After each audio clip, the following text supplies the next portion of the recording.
Sa isang lab, ang egg yolk ay tinurukan ng isang misteryosong berdeng likido. Ang isang kaparehong kopya ay lumabas sa unang egg yolk sa loob lamang ng isang segundo. Samantala, sa wakas ay nakuha ng maalamat na celebrity na si Elizabeth ang kanyang star sa Hollywood Walk of Fame. Sa unang taon, nagtitipon-tipon ng mga tagahanga sa paligid ng bituin upang ipakita ang kanilang pagmamahal, ngunit habang lumilipas ang panahon ay hindi na ito binibigyang pansin ng mga tao. Lumilitaw ang mga bitak ngunit walang nag-aayos sa kanila. Ngayong nasa katanghaliang gulang na siya, mas mahirap para kay Elizabeth na makakuha ng mga alok sa trabaho at nauwi siya bilang host ng isang aerobics show. Isang araw, natuklasan niyang hindi maayos ang banyo ng mga babae, kaya ginagamit niya ang banyo ng mga lalaki. Habang siya ay nasa loob ng isang stall, ang presidente ng network na si Harvey ay pumasok upang pakalmahin ang kanyang sarili nang hindi naabala ang kanyang tawag sa telepono. Patuloy siyang nagrereklamo tungkol sa edad ni Elizabeth at kung paano kailangan ng kanyang palabas ang isang bago at bata. Pagkaalis niya, lumabas si Elizabeth at tinitigan ang sarili sa salamin habang pinoproseso niya ang narinig niya. Sa tanghalian, pinaalis ni Harvey si Elizabeth, bagamat siya ay sobrang malabo tungkol dito dahil siya ay matapang lamang sa pribado. Sa kanyang pag-uwi, nag-ambala si Elizabeth nang makitang ibinababa ang kanyang billboard at ang kanyang sasakyan ay nabundol ng paparating na sasakyan na nagdulot ng matinding pagbangga. Mamaya sa ospital, sinabi sa kanya ng doktor na wala siyang kahit isang dasgas kaya maaari siyang umuwi. Nang mapansin niya ang petsa sa profile, binati niya ito ng maligayang kaarawan na naging dahilan upang sa wakas ay magkaroon siya ng breakdown. Pagkaalis ng doktor, inanunsyo ng nurse na kailangan niyang gumawa ng isa pang pagsusulit at sinimulang suriin ang kanyang gulugod. Napagpasyahan niyang siya ang perpektong kandidato bago siya bigyan ng jacket para sa wakas ay makaalis na siya. Paglabas, natuklasan ni Elizabeth na nag-iwan ang nurse ng isang maliit na pakete sa bulsa ng kanyang jacket. Binuksan niya ito para maghanap ng flash drive na may mga salitang The Substance, kasama ang isang numero ng telepono, kasama ang isang nakasulat din sa papel na It Changed My Life. Sa sandaling iyon ay nilapitan siya ni Fred na kasama niya noon sa paaralan. Sinabi niya sa kanya na maganda pa rin siya gaya noon at ibinigay niya ang number niya. Sa bahay, pinapanood ni Elizabeth ang mga nilalaman ng flash drive na isang video advertising na tinatawag na The Substance. Nagbibigay ito sa user ng karanasan sa pamumuhay bilang isang mas bata at mas mahusay na bersyon ng kanilang sarili na nagpapalipat-lipat sa pagitan ng kanilang mga bata at matatandang katawan tuwing 7 araw. Sa pag-aakalang ito ay isang scam, itinapon ni Elizabeth ang flash drive sa basurahan. Nang gabing iyon ay pumunta siya sa isang bar at naglasing mag-isa. Gayunpaman, mabilis siyang bumalik sa bahay at sumuka dahil sa kanyang edad ay hindi ito magiging madali. Sa sobrang pagkadismaya, ibinato niya ang isang snow globe sa isang naka-frame na poster ng kanyang nakababatang sarili. Pagkatapos, kinuha niya ang flash drive at tinawagan ang numero. Isang mahiwagang boses ang humihingi ng kanyang address at nagbigay ng isa bilang kapalit bago ibinaba ang tawag. Kinaumagahan, nagalit siya nang makakita ng ad para sa isang custom call sa pahayagan na nagsasabing gusto nila ang susunod na Elizabeth para sa kanilang palabas. Matapos itapon ng pahayagan, tiningnan ni Elizabeth ang kanyang mail at nakita ang isang itim na pakete na naglalaman lamang ng isang card na may numerong 503. Pagkatapos ay pumunta siya sa address na ibinigay sa kanya na matatagpuan sa isang makulimlim na eskinita. Ginamit niya ang card para buksan ang pinto, na aakyat lang sa kalahati at dadalhin siya sa isang madilim na koridor. Sa kalaunan, nakarating siya sa isang silid na may mga deposit box, kaya binuksan niya ang numero na ibinigay sa kanya at nakakita ng isang box. Umuwi si Elizabeth at sa wakas ay binuksan niya ang kahon kung saan nakahanap siya ng isang kit na may substance. Mayroong activator, stabilizer, switch at espesyal na pagkain. Ipinapaliwanag ng mga tagubili na dapat siyang mag-activate ng isang beses lamang, magpakatatag araw-araw, magpalit ng katawan tuwing 7 araw ng walang pagbubukod at tandaan na isa siya. Matapos tingnan ang kanyang katawan sa banyo, tinurukan ni Elizabeth ang sarili ng berdeng likido. Ilang segundong walang nangyari hanggang sa biglang nakaramdam ng matinding sakit si Elizabeth at bumagsak sa sahig. Ang kanyang katawan ay namimilipit saglit habang ang kanyang mga pupil ay nagduduplicate at gumagalaw na mga umbok na lumilitaw sa kanyang likod. Biglang bumukas ang isang higanteng biyak sa kanyang katawan at isang buong tao ang lumabas sa kanya. Pagtingin sa salamin, napagtanto ni Elizabeth na nasa loob na siya ng mas batang katawan. Kung titingnang mabuti, makikita niya ang orihinal na berdeng mga mata na nagtatago sa likod ng bago niyang asul na mata.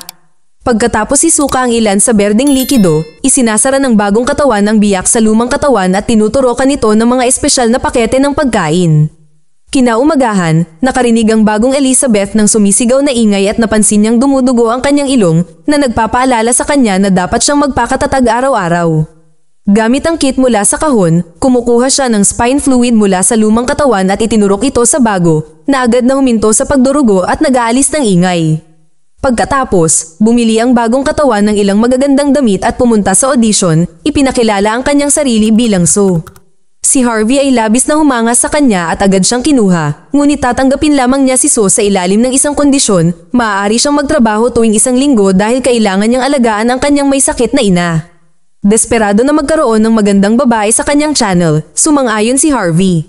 Sa susunod na linggo, nasisiyahang muli si Sue na maging sentro ng atensyon at sa lalong madaling panahon ay may bagong billboard sa kanyang mukha. Sinisigurado niyang magpapakatatag araw-araw, bagamat hindi niya ginagalaw ang katawan ni Elizabeth mula sa sahig ng banyo. Sa pagtatapos ng linggo, ginagamit ni Sue ang change kit para ikonekta ang parehong katawan at magkakaroon ng palitan ng dugo. Hindi nagtagal ay nahimatay si Sue at naging aktibo muli si Elizabeth. Agad na naramdaman ang sakit sa kanyang likod dahil sa peklat. Pumunta siya sa istasyon at binigyan siya ni Harvey ng isang kahon ng kanyang mga gamit, halos hindi nagpaalam. Ang kanyang linggo bilang Elizabeth ay masyadong boring at hindi na siya makapaghintay na maging si Sumuli. Araw-araw ay sinisigurado niyang patatagin ang katawan at isa pang itim na pakete ang darating kapag handa na ang refill kit para sa pick-up na nangangahulugang isa pang pagbisita sa makulimlim na eskinita. Pagbalik ni Sue sa susunod na linggo, naghanap siya ng guwang na pader sa banyo at sinimulan itong sirain na nagbabalak na gumawa ng taguan para sa kabilang katawan. Siya ay gumugugo ng ilang oras sa pagtatrabaho at isang kapitbahay ang pumunta sa apartment upang magreklamo tungkol sa ingay, gayunpaman siya ay agad na huminahon nang makita niya si Sue. Sinabi niya sa kanya na lumipat si Elizabeth at isinara ang pinto sa kanyang mukha kapag sinubukan niyang ligawan siya. Kapag handa na ang sikretong silid, itinago ni Sue si Elizabeth at ang kanyang malaking poster sa loob. Ngayon ay maaari nang simulan ni Sue ang kanyang bagong buhay. Nagho-host siya ng kanyang palabas sa TV at hinahangaan siya ng lahat salamat sa kanyang kamanghamanghang katawan na hindi siya nag-atubiling ipakita. Sa gabi ay nakikiparty siya kasama ang ibang mga kabataan at nag-uuwi pa ng isang lalaki para gumawa ng kalokohan. Gayunpaman, naputol ang kanilang kasiyahan nang marinig ni Sue ang ingay at dumugo ang kanyang ilong na nagpapahayag na tapos na ang kanyang oras. Tumakbo siya sa banyo at binuksan ang lihim na silid upang makita ang katawan ni Elizabeth na namimilipit habang tinatapos nito ang huling supot ng pagkain. Desperado na bumalik sa lalaki, sinira ni Sue ang mga patakaran sa halip na magpalit ng katawan, ni-recycle niya ang isang stabilizer tube at nag-extract ng mas maraming likido mula kay Elizabeth para i-inject sa kanyang katawan. Sa sandaling bumuti na ang pakiramdam niya, bumalik siya sa kanyang guest at muling sinimulan ang kanilang naputol na sandali.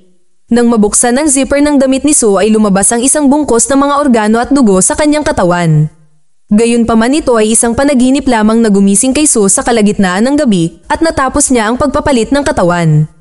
Nagising si Elizabeth sa umaga upang matuklasan ang gulo na iniwan ni Sue sa apartment at isang tala mula sa lalaki na nagsasabing babalik siya mamaya para sa kanyang bike. Sa sandaling iyon ay natakot si Elizabeth nang matuklasan na ang mga dagdag na oras na ginugol niya bilang Sue ay may mga kahihinatnan at ngayon ang bahagi ng kanyang kamay ay mukhang luma na. Tumakbo siya para hugasan ito ngunit walang nangyari. Pagkatapos ay tinawagan ni Elizabeth ang numero mula sa flash drive, ngunit ang mahiwagang boses ay nagsasabi sa kanya na walang pag-aayos nito. Nang subukan ni Elizabeth na sisihin si Sue para dito, ipinaalala sa kanya ng boses na si Sue ay hindi isang hiwalay na tao. Pagkatapos, nililinis ni Elizabeth ang apartment habang nanonood ng TV at makikita si Sue sa palabas.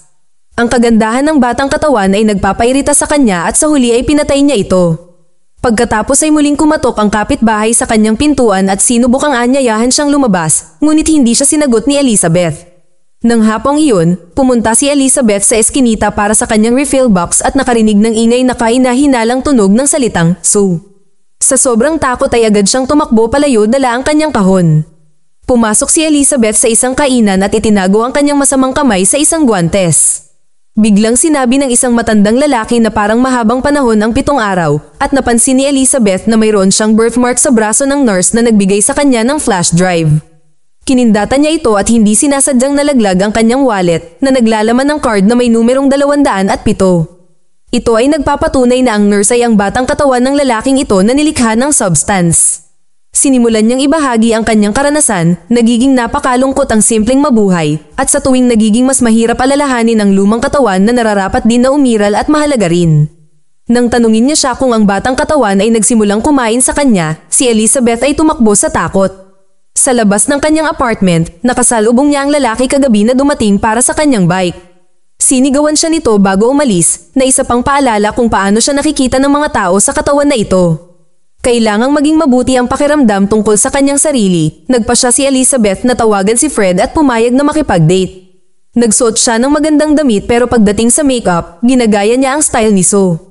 Sa kanyang paglabas, nakita niya ang billboard na may larawan ni So at muli itong nagpapasama sa kanyang katawan. Kumuha si Elizabeth ng ilang kagamitan at inayos ang makeup para magkaroon ng estilo na tumutugma sa kanyang edad.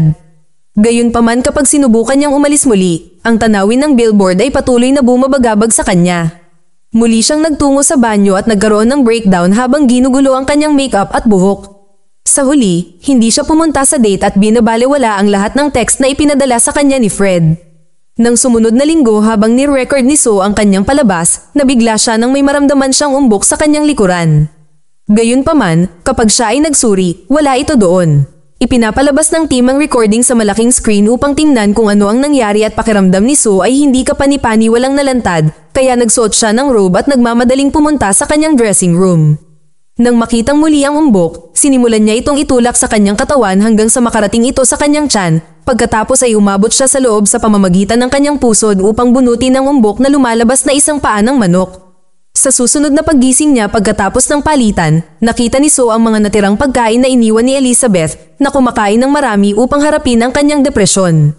Isang galit na si So ang tumawag sa numero para magreklamo na nagpapaliwanag na halos wala siyang oras para magsaya sa sarili dahil sa trabaho habang si Elizabeth ay ginugugol ang kanyang mga araw sa pagkain at panonood ng TV. Ang tanging sagot ng boses ay upang ipaalala sa kanya na walang siya at ikaw. Nang pumasok siya sa trabaho, nabigla si So nang matuklasan na nakansela ang taping para sa kanyang palabas at labis siyang kinakabahan kapag tinawag siya sa opisina ni Harvey. Gayunpaman, mayroon siyang magandang balita, naging sikat na siya kaya gusto nilang mag-host siya ng espesyal na bisperas ng bagong taon. Malinaw na tinatanggap ni So at umuwi upang kumuha ng mas maraming likido mula sa gulugod ni Elizabeth na sinasabing hindi niya palalampasin ang pagkakataong ito. Napakaganda ng takbo ng kanyang karera kaya't patuloy itong ginagawa ni So sa loob ng ilang araw na naging dahilan upang maging berde at nakakadiri ang butas sa likod ni Elizabeth. Nang sa wakas ay bumalik si Elizabeth, napasigaw siya nang makita ang kanyang katawan. Matanda na ito at kulubot na at halos hindi na makagalaw ang kanyang mga paa. Tumawag si Elizabeth sa numero para magreklamo muli tungkol kay So at nag-aalok ang boses na kanselahin ang karanasan na nangangahulugang hindi na babalik si So. Sa pag-alala sa kanyang bagong matagumpay na karera, tinanggihan ni Elizabeth ang alok at patuloy na pinapagalitan ng kanyang sarili dahil sa pagkalimot na sila ay iisang tao. Noong huling gabi, sinubukan ni Elizabeth na bumangon mula sa kanyang upuan ngunit ayaw tumulong ng kanyang binti kaya kailangan niyang igalaw ito ng mano-mano na nagdulot ng matinding sakit sa kanya. Kumuha siya ng recipe book at nagsimulang magluto ng maraming pagkain habang nakikinig kay So na ini-interview sa TV. Kinukutya ni So ang lumang palabas at si Elizabeth, na galit na nagsimulang maghagis ng pagkain sa screen. Pakiramdam niya ay kinukutya din siya ng billboard, kaya't naghagis siya ng mga itlog sa bintana at tinakpan ito ng dyaryo. Bago gumawa ng pagbabago, sinigawan ni Elizabeth ang sarili sa salamin, sinusubukang paalalahanan si So na kontrolin ang sarili. Nang magising si So, nakita niya ang apartment sa isang kasuklam-suklam na estado at sinimulan niyang insultuhin si Elizabeth. Gutong sa paghihiganti, kumukuha siya ng ilang karayom ng spine fluid para maiwasang magbago muli. Makalipas ang 3 buwan si So ay nasa kontrol pa rin at may mga ad para sa kanyang palabas sa bisperas ng bagong taon sa TV at sa billboard. Isang gabi si So ay nagdala ng isa pang lalaki sa apartment, ngunit hiniling niya sa kanya na maghintay habang siya ay pupunta sa banyo. Ang nakatagong silid ay puno ng basura ngunit si So ay patuloy na kumukuha ng likido mula kay Elizabeth nang hindi naglilinis. Ang sugat ng iniksyon ay nahawaan na ngayon at ang likido ay lumalabas na mukhang madilim at halos necrotic. Simula nang makaramdam ng pagkahilo, tinawagan ni So ang numero at ipinaliwanag na wala ng stabilizer fluid, kaya ipinaliwanag ng boses na naubos na niya ang lahat. Ang likido ay nangangailangan ng oras upang muling buuin at para doon, kailangang lumipat ng katawan si So. Siya ay nabigla at tumanggi dahil ang kanyang malaking palabas ay kinabukasan. Gayunpaman, ang kanyang ilong ay nagsimulang dumugo at siya ay bumagsak. Nagpupumiglas sa sakit, walang pagpipilian si So kundi ang gumapang pabalik sa banyo at sa wakas ay gawin ang pagbabago. Sa silid tulugan, nakarinig ng ingay ang lalaki at pumunta sa banyo upang mag-imbestiga, ngunit nilock ni Elizabeth ang pinto bago niya ito makita. Hindi pinansin ang kanyang mga tanong, tumingin siya sa salamin at natakot nang matuklasan ng isang kasuklam-suklam. Galit na galit, sinigawan niya ang lalaki na paalisin siya. Pagkaraan ay lumabas siya ng banyo at napakahirap maglakad sa katawan na ito na patuloy siyang nahuhulog. Sa sandaling makarating siya sa sala, tinawagan niya ang numero at piniling kanselahin ang karanasan. Pagkatapos ay inilabas niya ang kanyang lumang poster mula sa lihim na silid. Kinaumagahan, may dumating na itim na sober na nagsasabing nasa kahon ang huling paghahatid. Tinakpan ni Elizabeth ang kanyang katawan ng maraming damit at sa kanyang paglabas ay sinigawan niya ang kapitbahay na agad namang nagtago sa takot. Tumakbo siya sa eskinita para kunin ang kahon at dinala sa bahay para buksan ito, nakakita ng isang siring na may itim na likido.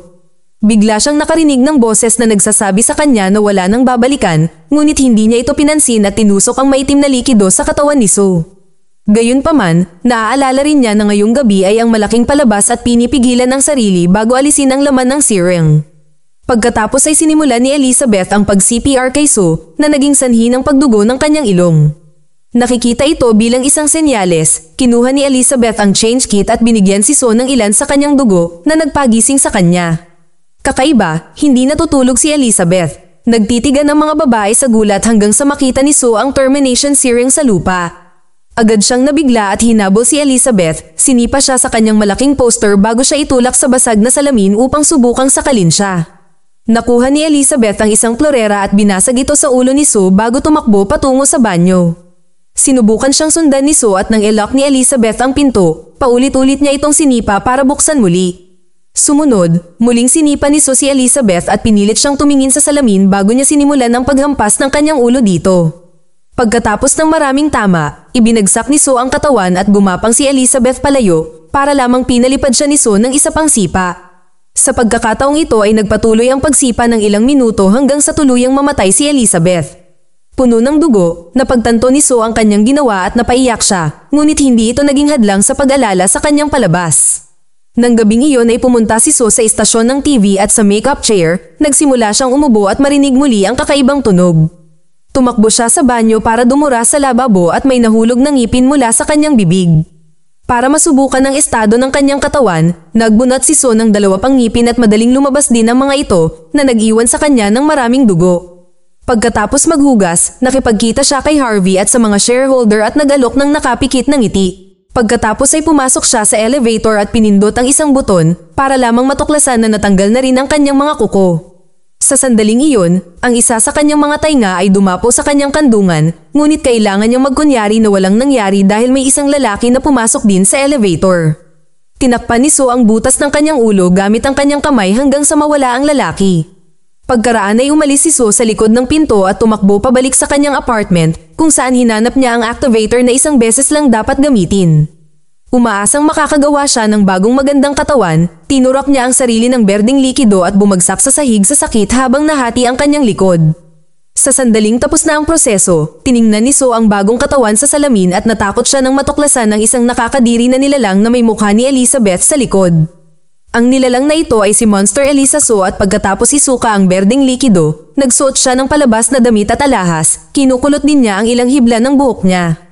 Dahil hindi ito gaanong nakatulong, nagpa siya siyang sirain ng lumang poster para gawing maskara na idinikit niya sa kanyang mukha at lagyan ng kolorete. Pagkatapos ay pumunta siya sa istasyon ng TV at natutuwa siyang makitang lahat ay tinatanggap siya ng mga tao at pinupuri siya, ngunit ito pala ang kanyang imahinasyon. Dahil patay ang mga ilaw sa main stage, nagawa ni Elisa So na pumunta dito nang hindi nakikita. Nang magsimula ang palabas, binuksan ang mga ilaw at sinubukang magsalita ni Elisa So sa mikropono, ngunit tanging pag-ungol lang ang lumalabas sa kanyang deformed na bibig. Sa sandaling iyon ay bumagsak ang maskara at nagsimula siyang magsuka ng mga bahagi ng katawan na sa tingin ng lahat ay kasuklam-suklam. Matapos ang unang pagkabigla, sumigaw ang isang babae at tinawag siyang halimaw ng isang lalaki na naging dahilan para mataranta rin ng iba pang audience. Pinalibutan siya ng isang grupo ng mga lalaki at tinutulak siya habang tinatawag ang kanyang mga bagay tulad ng halimaw at freak.